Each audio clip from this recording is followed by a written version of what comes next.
మీ పిల్లలు ఫుడ్ తినడం సడన్ గా ఆపేశారా? ఫుడ్ అంటే అస్సలు ఇంట్రెస్ట్ చూపించట్లేదా? దానికి కారణం కడుపులో ఉన్న పురుగులు కావచ్చు. పురుగులే కదా అని షాప్ కి వెళ్లి టాబ్లెట్స్ తెచ్చి వేసేస్తున్నారా?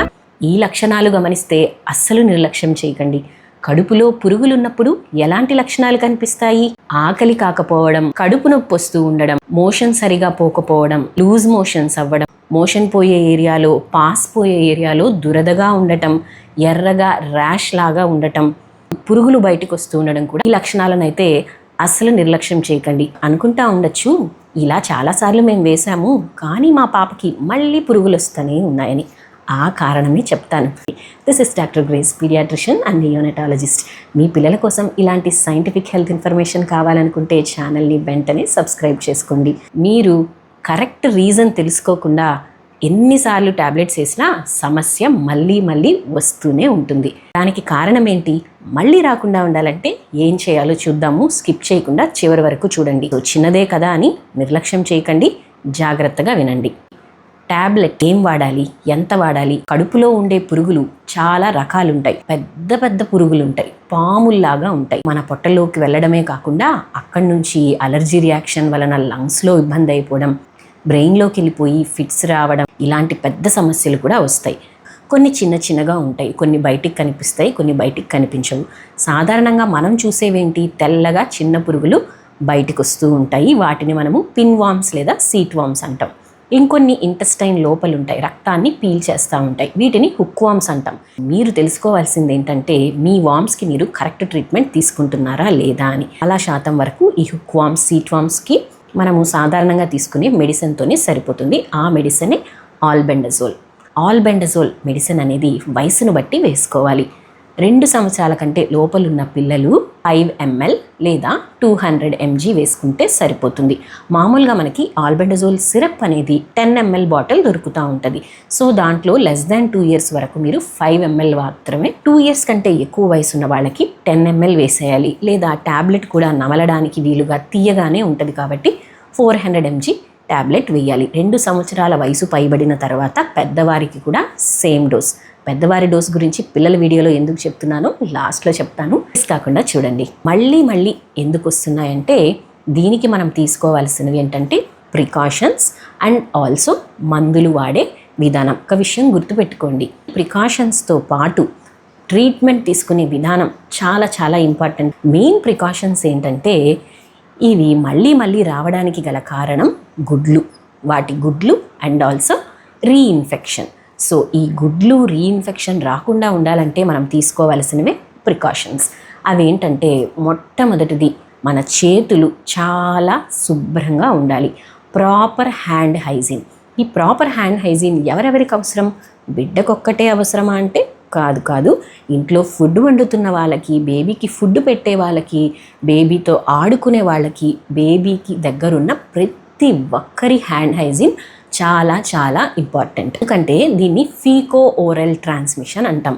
అంటే ఇవి మోషన్లో వాటి గుడ్లు ఉంటాయి.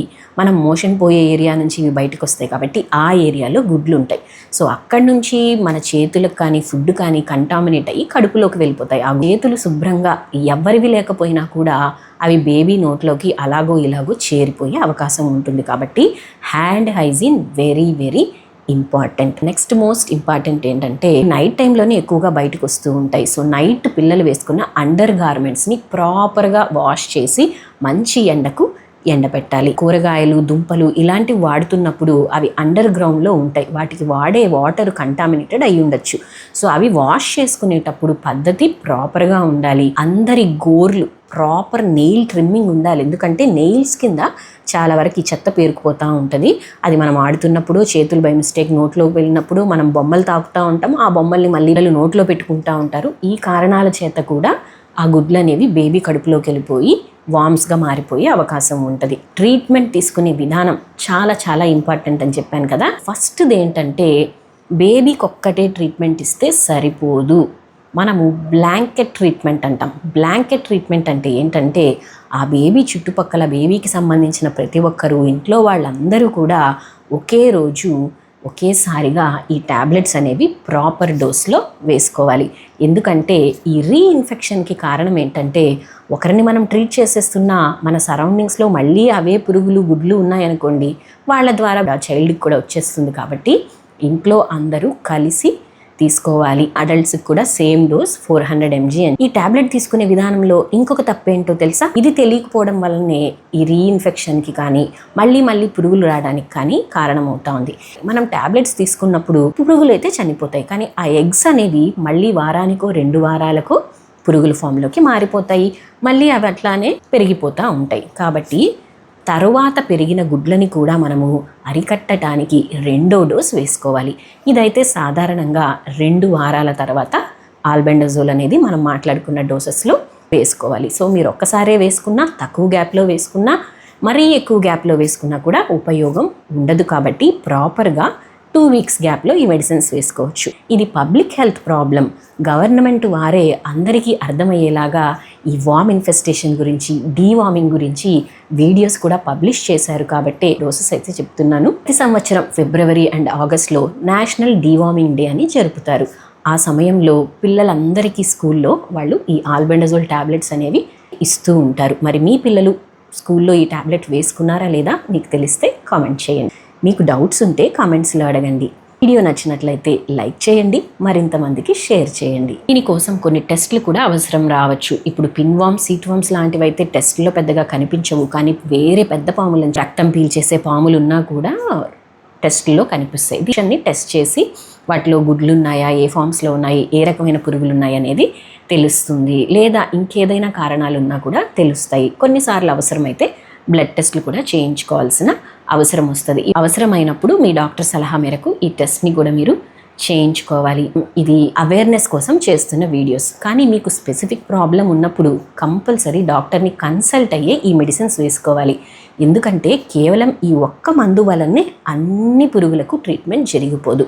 కొన్ని రకాల పురుగులకైతే ఓకే, కానీ సమస్య మళ్ళీ వస్తుందన్నా, కాంప్లికేషన్స్ ఎక్కువైనా కూడా మీరు వెంటనే డాక్టర్ని సంప్రదించాలి. డాక్టర్ని సంప్రదించకుండా మెడిసిన్స్ తీసుకుంటే కాంప్లికేషన్స్ కానీ ఇతర సమస్యల్ని కానీ మీరు ఐడెంటిఫై చేయకుండా తీవ్రమైన స్థాయికి వెళ్ళే వరకు నెగ్లెక్ట్ అయిపోయే అవకాశం ఉంటుంది. ఇంకా చాలామంది పేరెంట్స్ కామెంట్స్లో బాటిల్ ఫీడింగ్ పిల్లలకు అలవాటైపోయింది, నోట్లో వేలు పెట్టుకోవడం అలవాటైపోయింది, నోట్లో పీక లేకపోతే నిద్రపోవట్లేదు, ఫీడింగ్ కూడా నైట్ అంతా చేస్తూనే ఉంటున్నారు. మరి ఇవన్నీ కూడా ఆకలి తగ్గిపోవడానికి కారణం.